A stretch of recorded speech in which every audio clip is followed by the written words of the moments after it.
Morning, folks. Welcome to this morning's daily devotional. We're moving on this morning. Yesterday, we were thinking about Paul's exhortation to the Philippians to be gentle. This morning, we want to think about his exhortation for them to be calm. Now, you might say, where is that in chapter 4? Well, we see it in verse 6. Paul says, "Do not be anxious about anything." The King James is, "Be careful for nothing." In the 17th century language of the King James translation, careful meant to be full of cares, literally. The word that Paul uses here, the actual Greek word, means to be pulled in different directions.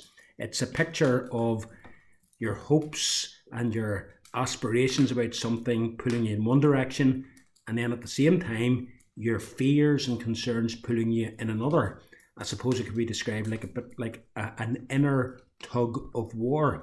The word that Paul uses here, "do not be anxious" or "be careful for nothing," is the very same word that Jesus uses in Matthew chapter 6. Verse 25 of that chapter, he says, "Do not worry about your life, what you will eat, what you will drink, your body, what you will wear." And then he goes on to say, "Do not worry about tomorrow." And if we were to trace this condition to its principal source, we would find that all worry, which is the opposite of being calm, all worry is to be traced to wrong thinking, and wrong thinking produces negative and distressing feelings. In other words, it begins in the mind and then it affects the emotions.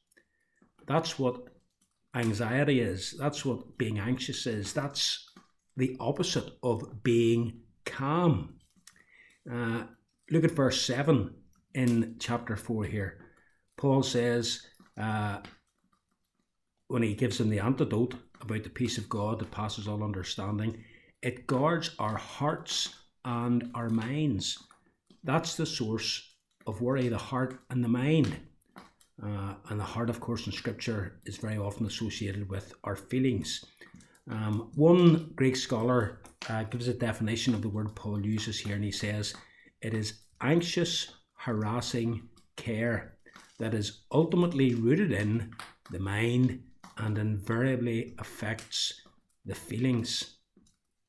And whenever you think of the circumstances of the Philippians, you can understand to some extent why they were burdened by anxious, harassing thoughts, why they were worrying. Paul himself, their beloved brother, was in prison. What a loss that was to the church and the cause of Christ in the world. Maybe they were thinking, how could we as a fledgling church, how can the gospel continue to flourish with Paul being in prison? And then on top of that, they had their own particular problems in Philippi, which we've seen in the course of these daily devotions. They had the problem, for example, of opposition from both Jews and Greeks. They had the problem of false teachers among them. They had the problem with regards to the dispute that had arisen between Euodias and Syntyche. What if things weren't settled satisfactorily? What if others got dragged into it and the church became split?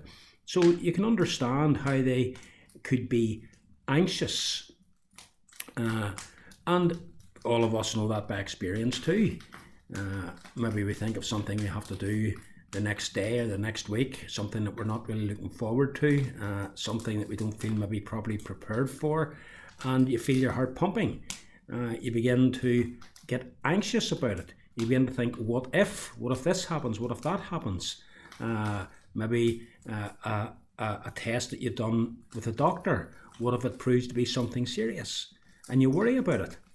Or what if my husband, my wife, my child, my son, my daughter, whoever it is, who's in hospital and is going through a major operation, what if they don't pull through? And anxiety begins to build up. And the anxiety is as a result of thinking wrongly. It's a result of lack of trust in God. Paul says we are to be calm. We're to be calm. And it's interesting that he says here, be over anxious about nothing.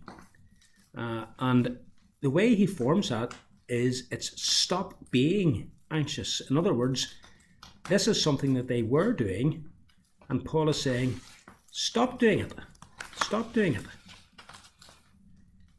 We can think properly.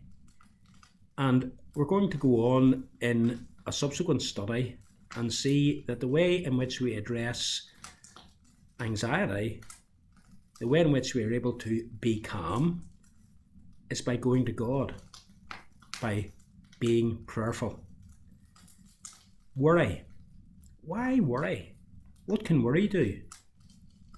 It never keeps the trouble from overtaking you. It gives you indigestion and sleepless hours at night, and fills with gloom the passing days, however fair and bright. It puts a frown upon your face, and sharpness in your tone. You're unfit to live with others, and you're unfit to live alone. Why worry? What can worry do? It never keeps the trouble from overtaking you.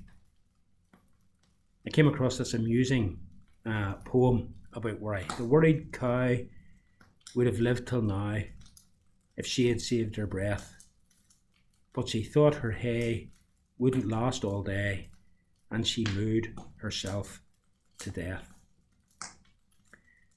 It's easy to worry. It's more difficult to be calm, but it's possible to be calm, and Paul calls us to be calm. God willing, tomorrow we'll see his next exhortation, which is actually the antidote to worry. May God bless you. May he be with you today and all you do. Have a great day.